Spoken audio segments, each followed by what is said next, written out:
This morning, I'm really delighted to interview Pastor Nancy Kraft from Ascension Lutheran in Towson. And Nancy had a really wonderful, interesting event, a conversation about politics in her congregation that I thought was really cool, and I wanted to talk to Nancy a little bit about that. So, Nancy, it's great to spend some time with you this morning. Thank you, Stuart. Good to talk with you. So Nancy, what motivated you to have this event?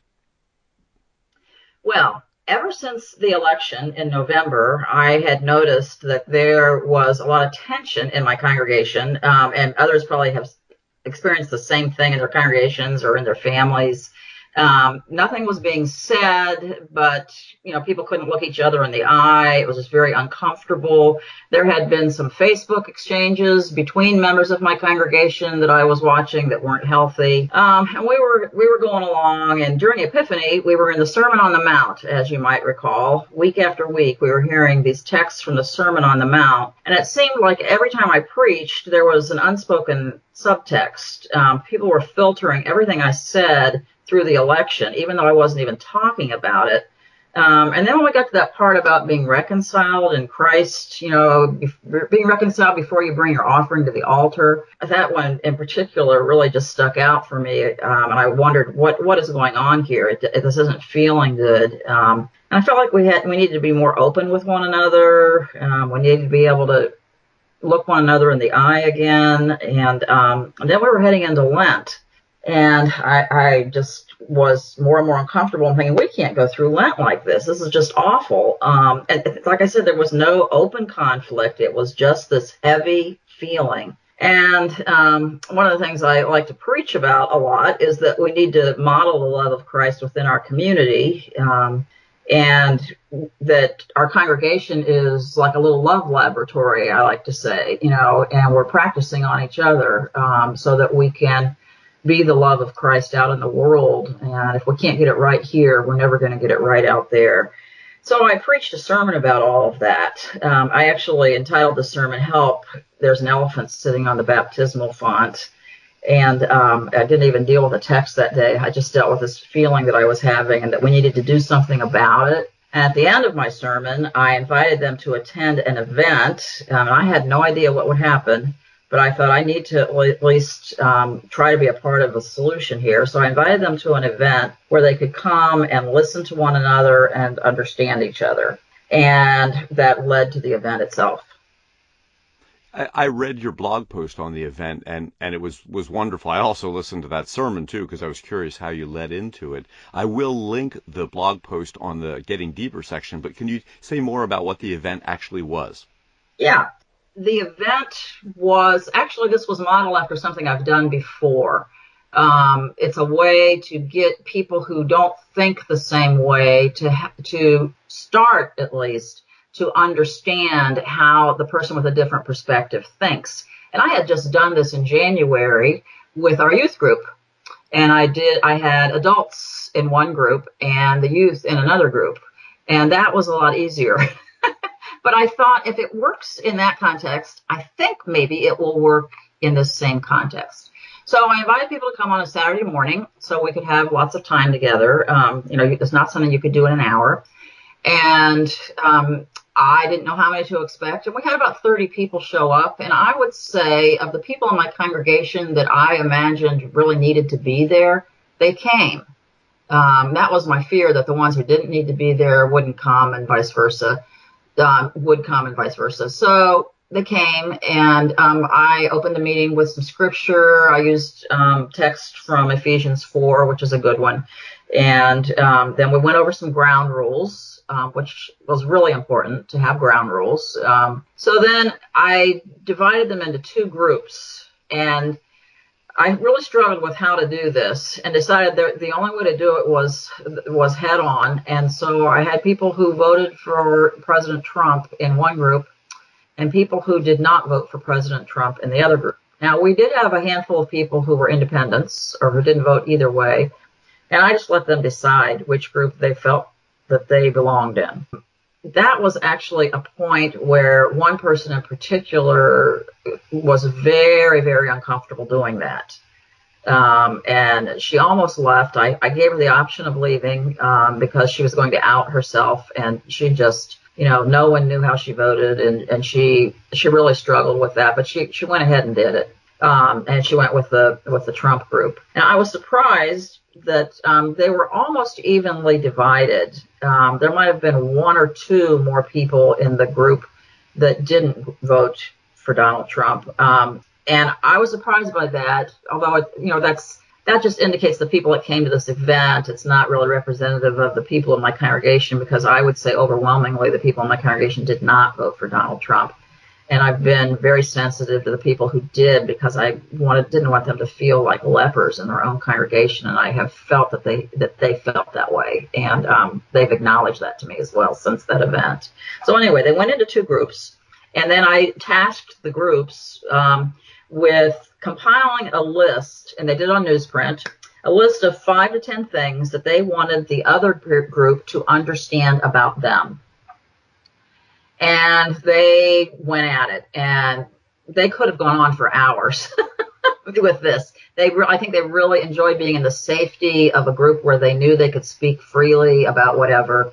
And they came up with their list, and then I went back, and after they compiled their lists, this was really the key for me. I asked them to compile a second group. I asked them to compile a similar list, but of the amount. I asked them to get inside the heads of the people in the other group and see if they could come up with a list of the things that they thought the people in the other group would say they wanted their group to understand about them. In other words, if they were in a group that voted for Donald Trump, for them to come up with a list of 10 things that they wanted the people who didn't, excuse me, let me go back, a list of 10 things that they thought the people who didn't vote for Donald Trump would want them to know about them. So trying to get inside the mind of the other group and come up with the list that they were coming up with.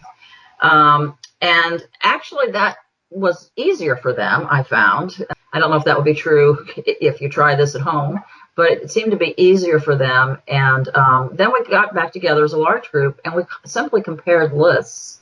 And when we compared lists, people were, I encourage people to ask clarifying questions, but not to argue. The purpose of this was not to convince someone that you're right and they're wrong. The purpose was to listen and to understand. And that was made clear from the outset, that people understood that was the purpose. And they did very well with that. And actually, I was surprised at how well they were able to get inside the heads of the people in the other group. But there were, while we were sharing, of course, there were some things that were shared that were painful, that made people uncomfortable. And so, to be honest, when I started, I wasn't sure how I was going to end. I was going to wait and see how things went. And, whether to just end with a prayer, or I thought maybe of going back to the Ephesians passage. And by the time we got done, it was clear to me what we had to do. And it was already, I told them that we would be done by noon, and it was already noon. So I had in my head, we've got to share the Eucharist with each other now. We just have to. And so I asked the group, I said, I have an idea that I didn't foresee, but I would like us to share communion with each other, and it's going to take us about 10 more minutes. Can you stay? And only one person had to go. So they all stayed, and we all went upstairs. And I quickly grabbed a chalice and poured some wine in it and a loaf of bread that was already out for Sunday, and had just a simple communion. And they shared communion with one another. And then after we had communion, we shared the peace, and everyone exchanged the peace with everyone else. And it was a good way to leave. And no one regretted the time. I've had so many people say that was a really important thing for them to do right now. Now, did it convince anybody? Well, no, but that wasn't the point. I think that it helped my sense is that it's helped our congregation since then. I'm just not feeling the tension anymore. And people can look each other in the eye. We know where we stand. We know that even though we disagree, we love each other, and we're willing to bend and listen and do everything we can to understand. And even though that was just a small part of the congregation, it felt like yeast to me. There's just a different feeling in the congregation since then. I'm really glad that we did it. And it was spirit-led. I didn't know where it was going to go, but it went well. And I don't know if it's something that would benefit another congregation. I think the process, anytime you have people that clearly are not seeing things the same way through the same lens, the process itself, though, would be helpful for a variety of things. Well, Nancy, I'm going to out myself in that we are having an event modeled after yours this Saturday. So at least one other congregation went, yeah, this could be really helpful. My suspicion too, in that, I love your description of yeast or, salt, light, is that the folks that needed to be there knew they needed to be there and to be more reconciling with other folks. So probably the folks that needed it the most availed themselves of that opportunity to create that healing. Yeah, and I think healing is a good word there because they were in pain. They were feeling pain over this, and it's painful to be in community with people that you can't look in the eye, and they definitely were feeling that. So, and with Facebook, I don't know about your congregation, but a lot of people in my congregation are on Facebook, and you know how people have been posting things on Facebook about politics. And so I think when you put stuff out there, you don't think about, oh, somebody in my congregation is going to read this who might be hurt by this, because you're caught up in your own passion and you're just getting it out there and not thinking about that. Well, people in your congregation who are hurt by that, then they come to worship the next day and they see you, and it's difficult. And I actually haven't noticed from the people who attended that event, they're not putting those things on Facebook anymore. Isn't that interesting? Excellent. Yeah. That is there's there are a lot of good things about social media, but I've often said people will put on Facebook or in an email or a text things that they would never say to somebody in person because you'd see their face and you'd know that you hurt them. But, that's a whole nother church leader tool. Yeah. So tell me, what was most surprising about the event? Well, I was surprised by the number. I didn't expect that many people to come, to be honest. I thought maybe I'd be sitting down with 10 people. And I was surprised by how uncomfortable people were feeling about going into one group or another. Some in particular, the whole feeling of being outed as somebody who voted for Trump. That I hadn't foreseen that. And I probably could have been more sensitive to that in the way I was laying things out at the beginning of the meeting. And I also was surprised by how well they actually were able to understand the perspective of the other group. And most people are going through this in their own families, where it's even more difficult to talk about these things, and they tend to avoid discussing politics entirely. Your description of the church as a love laboratory, as a place where we learn how to effectively communicate with each other, I think is excellent. So they're learning skills in that safe, structured environment you created that then they can take into other conversations. Well, that's my hope. And I think that's what we need to be about.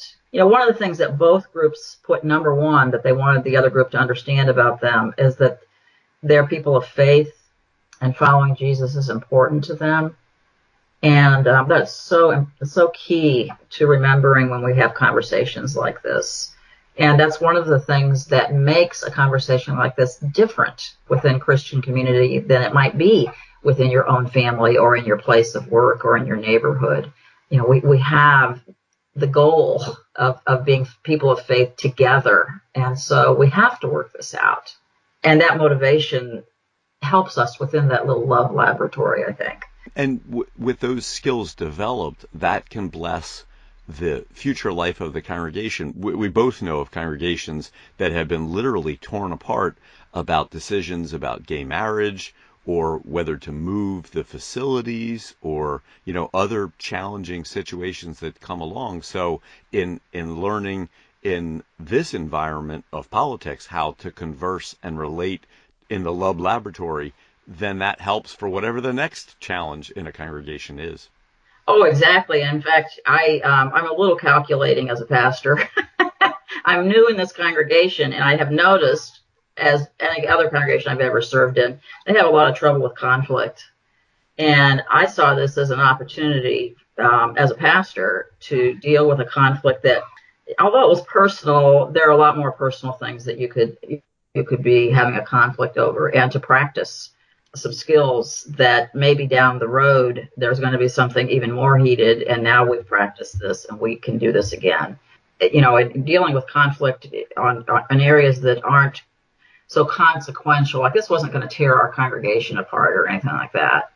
But if you practice on things that aren't as consequential, then when consequential things come around, you have some experience and you know how to work through those things, and it doesn't totally blow you out of the water. So exactly, I was thinking some of that. I'm thinking, this is actually a good practice for us. So Now, you mentioned a number of things that have happened since that conversation. What else is continuing to happen? Anything else you'd name that's been a blessing as it continues to unfold? no, I think I pretty much laid those out. Things feel peaceful now, and maybe I'm the person that's been changed. You would have to ask other people in my congregation, but to me, it feels more peaceful, and it feels above board that there's not all these unsaid things that are going on, but we understand one another, or at least we're trying to. So that's really, there wasn't anything else that I can think of. Not yet, anyway. Okay. Well, and as you say, that continues to unfold. So I did want to ask, was there any further advice for people who might try this? And again, this is really personal. Any advice for me for Saturday when I try and lead a similar event? Probably the most important thing is to be very clear about what the purpose is, and that the purpose is not to get together so you can convince some people that you're right and they're wrong. That is not the purpose. The purpose is to listen and to understand for the sake of love. And people really need to understand that and buy into that, or it could derail the whole thing. So that would be, to me, the most important thing. And as I said, as I was describing the event itself, probably also to be pretty clear, however you can, that it will be necessary to the process that people reveal to others how they voted, because and I don't know if it's a good idea to lay that out before they vote, because it sounds scary, but I still think it probably is best after they're gathered in the room and, they're together, to go through that, but to be as sensitive as possible to the fact that that's going to make some people uncomfortable. I don't know. For this process, there's no way around that. You have to go one place or the other, unfortunately. So just for people to be aware that that's going to happen, if somebody asks, certainly to let them know that if that's something they might be uncomfortable with. But that is the whole point, to be who you are in Christian community. And it's okay with us if you didn't vote for him or you did vote for him. I think that's the point. But to do that at the very beginning, to have to get up and go in one room or the other with like-minded people might make some folks uncomfortable. So. Gotcha. Well, and I was glad you addressed the independents, because I realized coming up for this Saturday that I didn't know. It's like, what do I do? Make 3 groups. So I'm glad you addressed that, because I was curious about that as well.